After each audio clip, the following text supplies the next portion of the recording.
तालुक्यातील सोनगीर इथं रविवार दिनांक 2 मार्च रोजी दिवसा ढवळ्या घरफोडी करणाऱ्या दोघांना सोनगीर पोलिसांनी जेरबंद केलंय। त्यांच्या जवळून 72,000 रुपये किमतीचा मुद्देमाल जप्त करण्यात आलाय। याबाबत पोलिसांकडून मिळालेली अधिक माहिती अशी की रविवार दिनांक 2 मार्च रोजी दुपारी 2:20 ते 6:30 दरम्यान भूषण जीवन माळी राहणार बागुल गल्ली मागे सोनगीर यांच्या घरातून चोरट्यांनी 36,000 रुपये किमतीचे सोने चांदीचे दागिने चोरून नेल्याप्रकरणी सोनगीर पोलीस ठाण्यात घरफोडीचा गुन्हा दाखल करण्यात आला होता।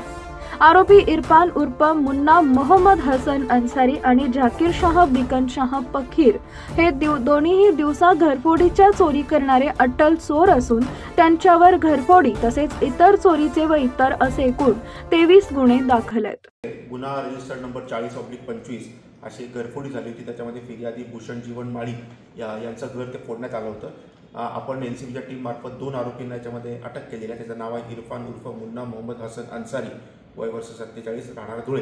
त्याचप्रमाणे झाकीर शाह बिकन शाह फकीर, वय वर्ष 50, चांदगारा चौक धुळे। या दोघांना आपण याच्यामध्ये अटक केलेली आहे।